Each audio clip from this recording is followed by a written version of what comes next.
Okay, so good morning. Today's daf is Nazir daf Mem Dalid.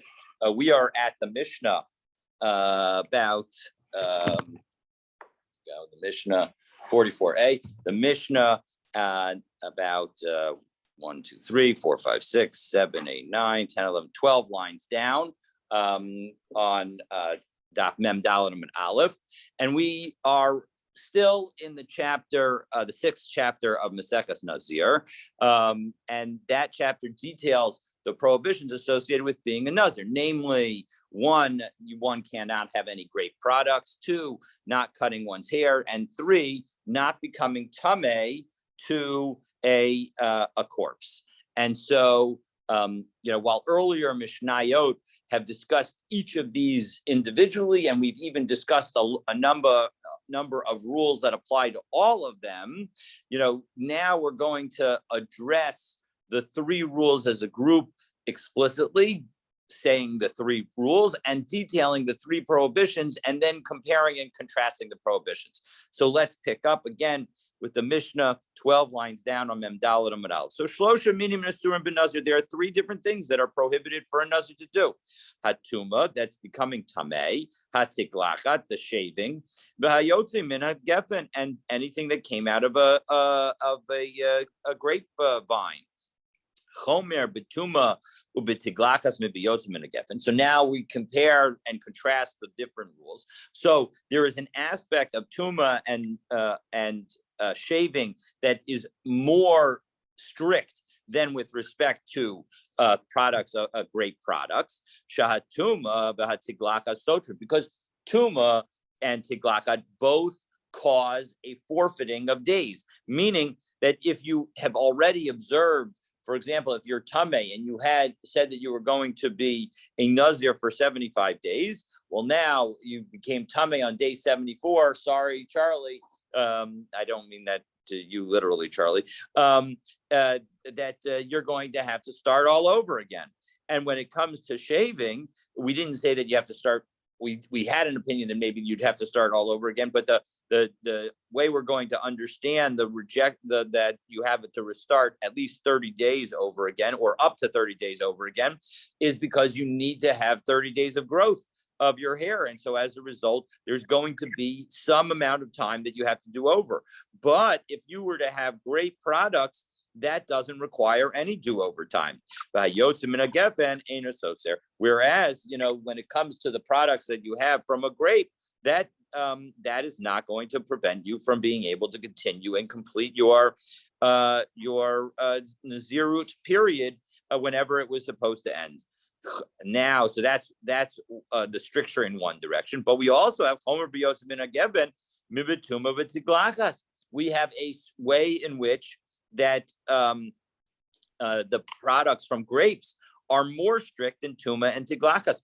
Shayotz min hageben lo huter miklalo, because there is no situation when you would be permitted to have grape products that ever, if you're a Nazir. It is always a strict rule. But when it comes to tuma and shaving, there is the possibility of having an exception. But tiglachas mitzvah, when it comes to shaving for a mitzvah, and so what is that? That's talking about a mitzorah, because that's a situation where that could be required. Uba meis mitzvah, and when it comes to a meis mitzvah, meaning finding, as we saw, this is how often the Gemara will lead into an appropriate, discussion. We had over the last day or so a discussion of meis mitzvah and a goses, and so here we have a situation where a meis mitzvah could cause a person to become tameh, and then it would be effectively permitted for the person to be tameh. But that doesn't exist with respect to grape products. And there's an aspect that tuma is more strict than shaving, because because as I mentioned, when it comes to tuma, you have to redo all of the days that came before. and you are also subject to a sacrifice. But when it comes to shaving, that is only you only have to redo up to 30 days, and you don't have to even do a sacrifice because of it. So those are the different ways that we have compared and contrast. Now, what the Gemara is about to do is it will now go through 9 different potential kal v'chomers that one could have had with respect to these 3 rules, comparing and contrasting the 3 different rules, and we are going to reject all of them. We're going to explain how different verses indicate that we're not going to say that, and to reach and we are going to stick with the rules that we had in our Mishnah. So let's take a look. So number 1, v'tuma lo tutar miklala. Well, 1 second. Should kal v'chomer miyayin? Shouldn't we make a rule that tuma should not have an exception, right? We said in our Mishnah that yayin has no exception, but tuma does have an exception. Namely, you can become tameh for a mace mitzvah. But 1 second, maybe we should make the following kal v'chomer. Uma yayin she'enu soser lo hutar miklalo. When it comes to wine, it never has a possibility of eliminating days of your Nazirut, and so that is less strict. But yet it has no exceptions, meaning it always applies. Tuma seres, tuma that is more strict in that it actually undoes days of your Nazirut. Eno din shelo sutar mikala. Shouldn't it certainly cause you to shouldn't it certainly have no exceptions? So again, the point is that how come we said in our Mishnah that that grape products have no exception, but tuma does? Well, Talmud Lomer le'aviv ulimo lo yitama. So the pasuk in Bamidbar, in connection with Nazirut, specifically says that a person is not allowed to become tameh even for his father or his mother. Well, le'aviv ulimo lo yitama. But the implication of that is that for his father and mother and relatives, his 7 relatives, he's not allowed to become tameh. But when it comes to somebody who unfortunately has no one to bury them, and no one else can help in this situation because you're out in the wilderness, well, then that is a situation where even a Nazir will be obligated to help. So that is the rejection of item number 1. So now question number 2, kal v'chomer number 2, v'yayin yutar miklala. Well, 1 second. So if in fact we're saying, now we're going to go in the opposite direction. We've now shown that there has to be an exception when it comes to tuma.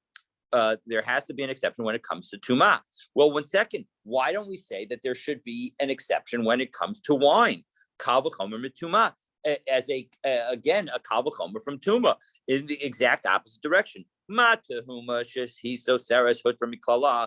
it comes to something that tuma, which actually causes you to have to redo certain days of your Nazirut, and yet it has exceptions when the prohibition does not apply. Yayin. When it comes to wine, which does not cause any days to be forfeited from your Nazirut and causes you to, allows you to complete your Nazirut on time, certainly it should have an exception. Namely, presumably, the exception should be to if you need to drink wine for a particular mitzvah.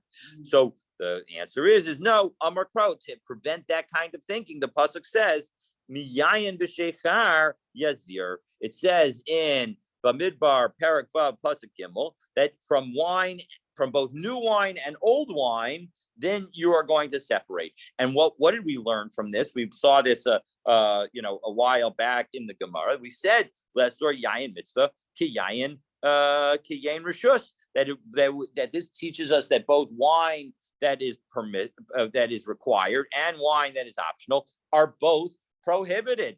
And so as a result, even if wine were to be an obligatory drink, so then you still are supposed to not drink it. So there are no exceptions when it comes to grape products. So there we go. So now we've gotten 2. Now we continue with number 3. V'yayin yistor et hakol. So 1 second. So we've said that wine does not cause us to have to forfeit any days, does not require us to go back and redo any days. But 1 second, maybe we should say that it does have to redo days, because kal v'chomer mituma, because ma tuma shehutra miklala soseres esakol, because when it comes to tuma, it eliminates all the days, and it has, once again, it's more lenient than wine because it has a method of becoming permitted, whereas wine has no method of becoming permitted. And so tuma, which has a method of becoming permitted, has the rule that it will eliminate all of the previous days. Wine, which does not have any permission, so then it certainly should eliminate all of the days. So no, we don't say that. And to prevent us from thinking that way, the Amar Kra, V'hayamim harishonim yipulu ki tamei nizro.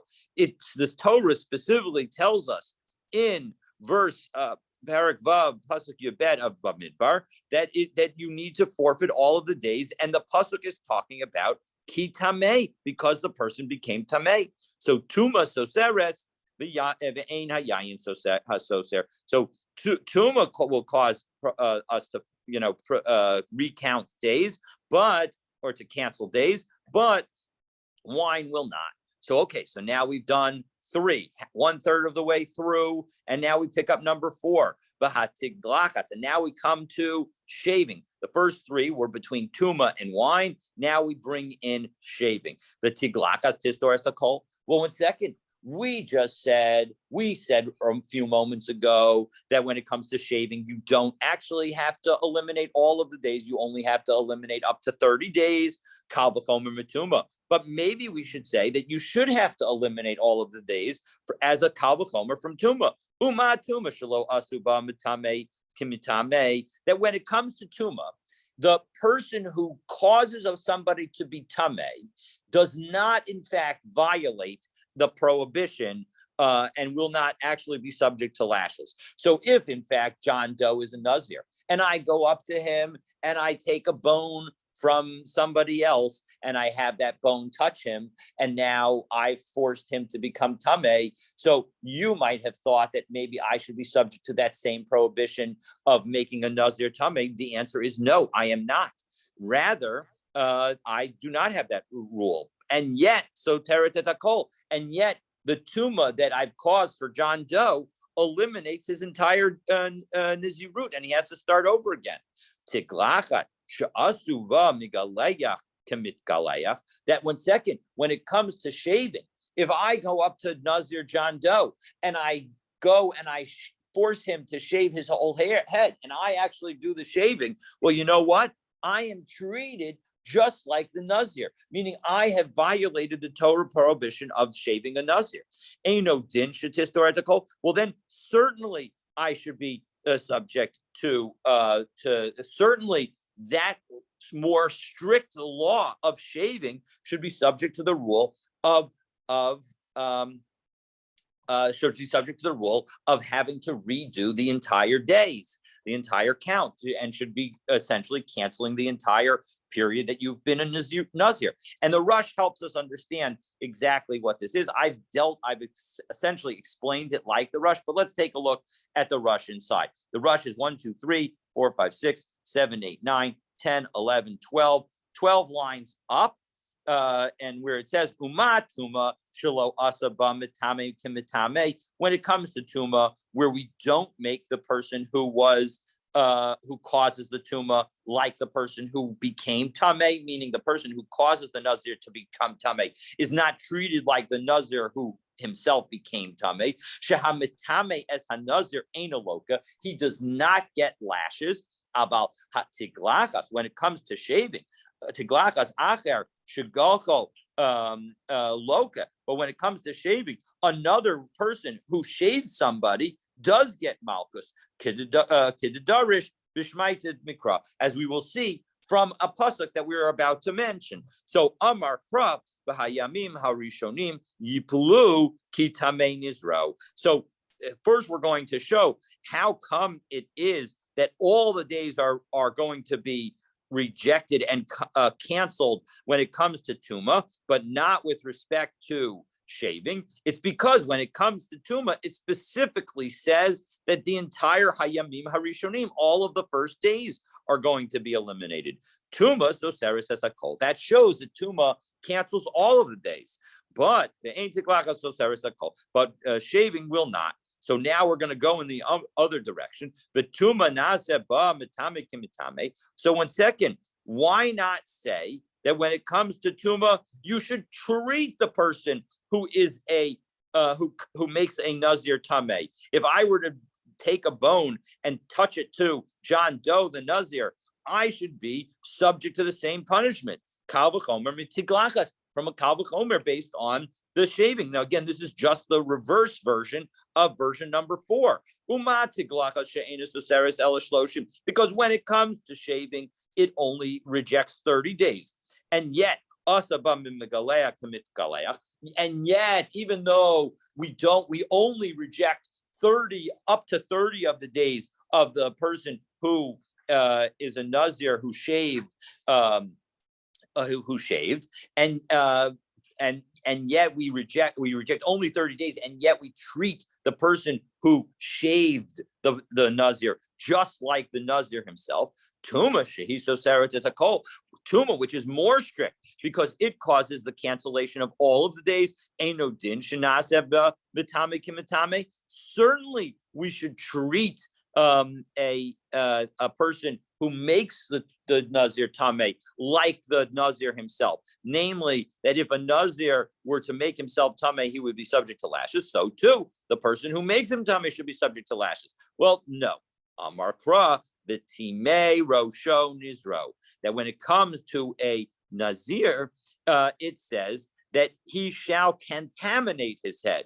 L'mitamei Rosh Nizro. So as a result, it's only somebody who contaminates himself, not somebody who contaminates somebody else.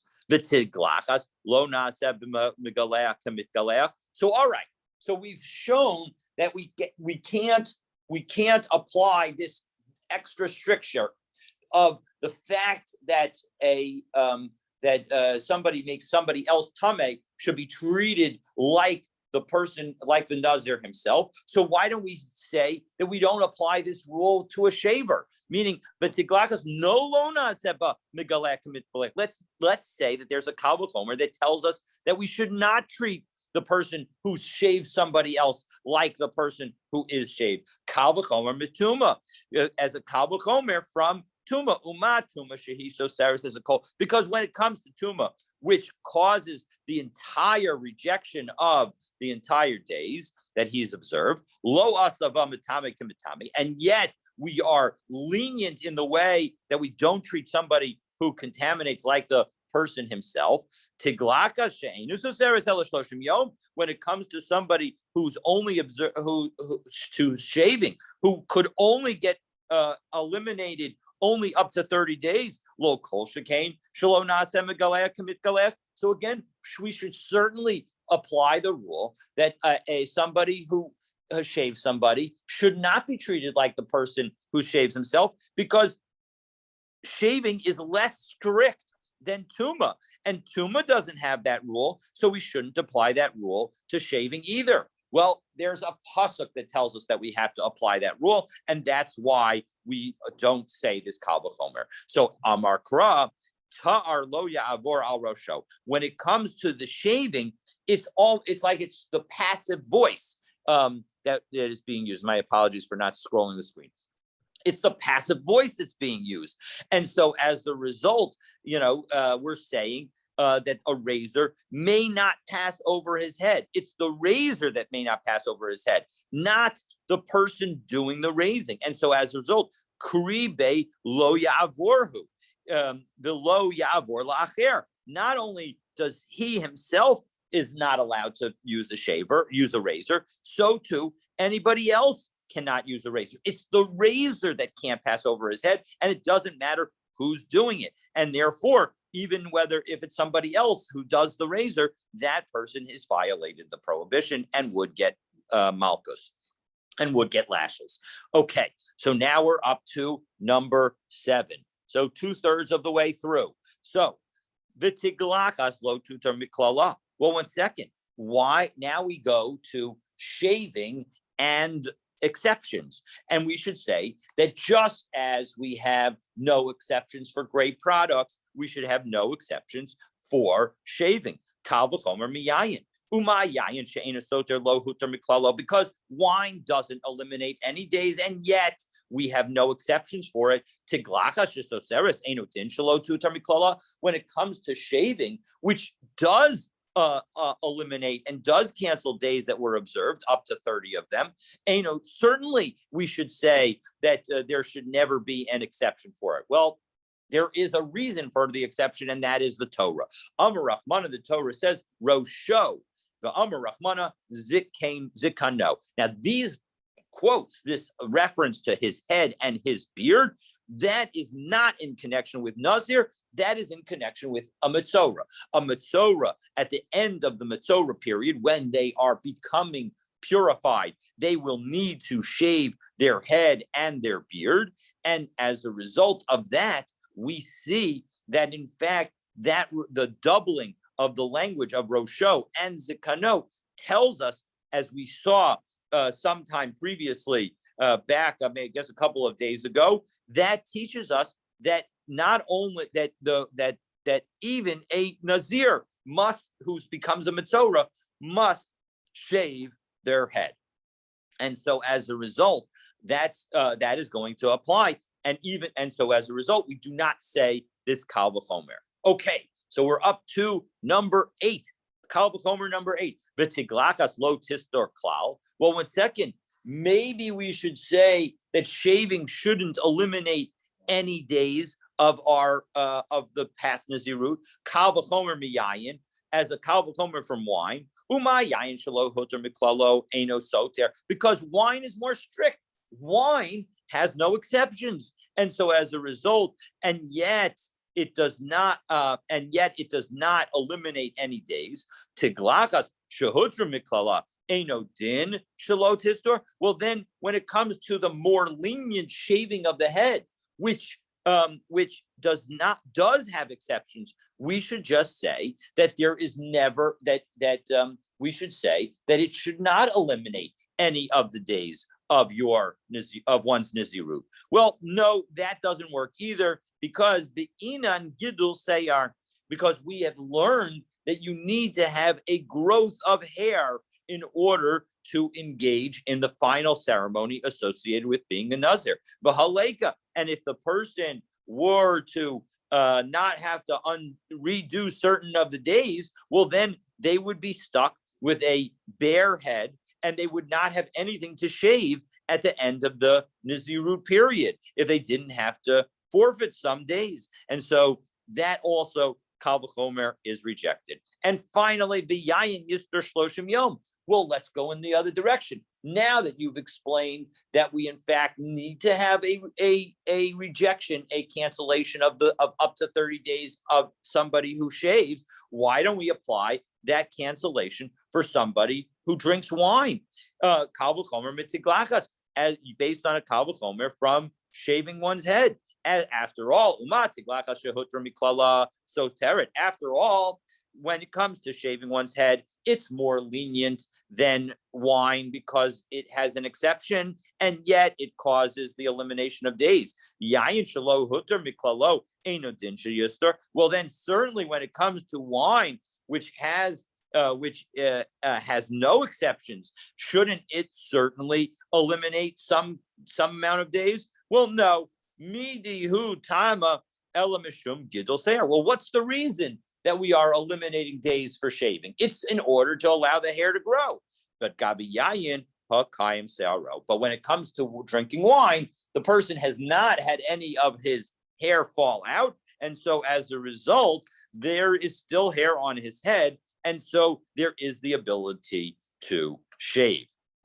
Okay, so we have gone through the 9 different Kal V'chomers, and bottom line is we've explained exactly what we saw in our Mishnah, namely that we have restrictions that there are aspects that are more strict with respect to tuma and head shaving than with respect to grapevines, with grape products, and there are strictures with respect to grape products that are not by tuma and head shaving. Tuma and head shaving cause us to cancel some of the days of the Nazirut, but grapes do not. Grapes are never permitted, whereas tuma and head shaving are sometimes permitted. And we can't make a Kal V'chomer in either direction in order to do that. And then, of course, we saw that tuma is the most strict with respect to cancellation because it cancels the entire time, whereas shaving cancels only up to 30 days. So now we're at the top of Mem Daled Amud Bet, and that brings us to our Mishnah. And again, we're now going to deal with, okay, so our chapter so far has dealt with the prohibitions themselves. So now we need to deal with, well, what happens if one of those prohibitions happen? Namely, what happens if you became tamei? So tiglachas tuma ketzad. And we have seen over the course of our learning of the last 42 days, because today's 43 because it's dot 44. So so that's I guess 6 weeks. Over the last 6 weeks of our learning together, we have seen that a Nazir who becomes tamei during the course of their Nazirut, not only do they have to restart, but they have to go through a period, they have to go through the Tahara process, but as part of the Tahara process, they have to shave their head. So let's take a look and see what that process is. So what's the process for somebody who became tamei for shaving their head, and namely restarting their Nazirut? So hayamaza b'shlishi uvashvi, he gets sprinkled with the para aduma ash water on days 3 and day 7. Umegaleach b'shvi, and then he's shaved on day 7. Umebi karmanasav b'shvini, and then he brings the sacrifices that he needs to bring on day 8. And so we saw that those are the two birds, one as an ola, one as a chatas, and then a lamb as an asham. So those are the sacrifices that he will need to bring. And so now what happens if he doesn't do it in a timely manner? Namely, the im migaleya im gileach bashmini, if in fact he were to shave on the 8th day and not the 7th day, maybe karbonosav bayom bo bayom divrei Rabbi Akiva. Rabbi Akiva says that he can still bring his sacrifices on that day. So Amar lo Rabbi Tarfon asks, Ma bein zel mitzora, why is this different than a mitzora? And so let's take a look in Tosos. Amar le Rabbi Tarfon, Ma bein zel mitzora. It's the second Tosos on the top of Mem Daled Amud Bet, and the Tosos says the following: Shishamati mimcha shenemar beparshas mitzora. Because I heard from you, Rabbi Tarfon is telling Rabbi Akiva, b'tiglachas shniya, at the end, the end shaving, v'haya bayom hashvi'i yigalech et kol sa'aro v'chibes begadav b'mayim. That when it comes to a mitzora, he shaves on the 7th day, and then he washes his clothes in water, v'tiher, and then he becomes tahor. Ubayom hashmini yikach shnei kvasim. And then a mitzora will take the 3 different karbanot that a mitzora is required. So shamadzi mimcha, and what did I hear from you? The mitzora yigalech b'shmini v'yavi karbanot b'tishi. When it comes to a mitzora, if in fact he were not to shave on the 7th day and then bring the karbanot on the 8th day, he were to instead shave on the 8th day. When does he end up bringing the karbanot? He brings the karbanot on the 9th day. So I don't understand. You just said, Rabbi Akiva, that when it comes to a Nazir, if he in fact shaves on the 8th day, he can still bring his karbanot on the 8th day. But when it came to a Mitzorah who shaved on the 8th day, he needed to wait to bring his karbanot until the 9th day. That sounds like it's an inconsistency. So Amar Lo, of course, the inconsistency is understandable because there's a difference between a Nazir and a Mitzorah. When it comes to a Nazir, his purification is conditioned on the days, on the number of days. The shaving is not an element of his becoming tahor. Rather, it's the sprinkling on the 3rd and the 7th day. That is what is key. But umitzora taharato teluya b'hitglachatto. But when it comes to a mitzora, his purification is dependent on shaving, and so as a result, because his purification is dependent on shaving, and that purification process doesn't finish until the sun sets, it's not possible for him to bring the karbanot on that same day. Ve'enu maybe karban ella imkain hayam oriv hashemish. He needs to have the sun set after the shaving has happened in order for him to be fully tahor and bring the karbanot. And so now we understand why Rabbi Akiva would say that when it comes to Nazir, if he accidentally shaves on day 8, he can still bring the karbanot on day 8. But when a Mitzorah accidentally waits a day, he cannot bring the karbanot on day 8. Well, now the Gemara wants to know, Kibla minei Olo, did Rabbi Tarfon accept this explanation or not? So first, we're going to suggest maybe he did not. Tashma Ditani Hillel. We have Hillel taught the following brisa: Gileach b'shmini maybe karbanasah batchi. We have when it comes to a Nazir, if he shaved it on the 8th day, he brings his sacrifices on the 9th day. Oh, now if you say that Rabbi Tarfon accepted Rabbi Akiva's answer, Leisi karbanasah b'shmini, we should have the opinion, just as we have in our Mishnah, we should have the opinion that that he should bring the karbanot on the 8th day, because after all, he shaved on the 8th day, and our Mishnah says that even if you shave on the 8th day, you can still bring your karbanot on the 8th day. Well, why in this brisa does he say that you have to wait till the 9th day? Doesn't that show that Rabbi Tarfon did not accept Rabbi Akiva's response, and therefore Rabbi Tarfon's view is the one in our brisa? So no, Amarava lo kashya. No, you don't have to say that.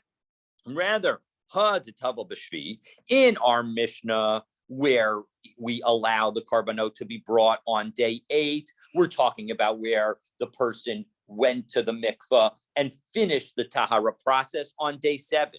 But in the Baraisa, where it says that that he shaved on day 8 and now he has to bring his karbanot on day 9, delo tavel b'shvi, that's a situation where he did not go to the mikvah on day 7, but rather he went to the mikvah on day 8, and so his tahara process, it wasn't just the shaving that was postponed to day 8, but it was the shaving and the immersion in the mikvah that waited until day 8, and so as a result, he remains tameh until sunset on day 8, and so as a result, he can't bring the karbanot until day 9. Now, the Gemara is now going to turn to the restrictions on somebody having just mentioned this concept of tuma. We're going to talk about the tuma associated and the restrictions associated with somebody who comes in to the Beit Hamikdash.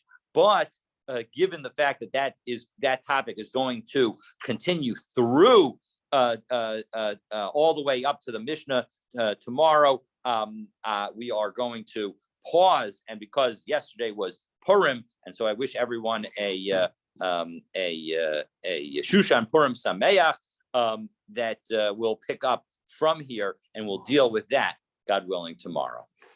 Thank you, talk, David. Baruch Tiyeh. Record for number of Kal V'chomers getting refuted in one page. I think so. This is definitely there. The implication that I've from what I've seen is that we don't really see this this kind of thing in general. This is a very rare series of 9 straight Calvin Comers. I certainly don't think we've seen it up to now as we've gone through. I don't ever recall seeing it. Yeah. Pretty So impressive. All right, have a Yashikov. wonderful day. Thanks so much. Be well. Bye-bye. Bye-bye. Okay, thank you. See you tomorrow. See you tomorrow.